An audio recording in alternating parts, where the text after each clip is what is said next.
Hi guys, আসসালামু আলাইকুম। আশা করি সবাই ভালো আছেন। আমার আজকে দুপুরে গরুর মাংস রেসিপি এবং ডাল, সাদা ভাত। তো আমরা সবাই মিলে, অফিসের স্টাফ সবাই মিলে আমার নিজের হাতে পাক খাবে, সেই জন্য আমি নিজেই পাকাচ্ছি। তো আমি তো মেইন বাবুর্চি না, কিন্তু এখানে এখন মেইন বাবুর্চি হিসেবে কাজ করতেছি। তো টুকটাক কাজ পারি। তো সেজন্য আজকে গরুর মাংসটা আমি পাকাচ্ছি, 4 কেজি গরুর মাংস এবং পেঁয়াজ, আদা, রসুন, হলুদ, মরিচ এবং তেজপাতা সব কিছু দিলাম।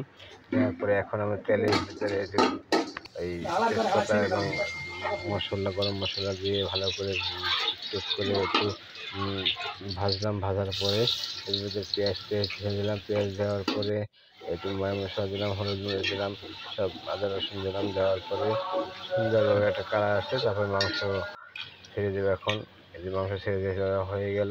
মাংস ছেড়ে দেওয়ার পরে আস্তে আস্তে কষে দেবো প্রায় 30-40 মিনিট ধরে কষালে গরুর মাংসটা সেদ্ধ হলে খেতে পারবো।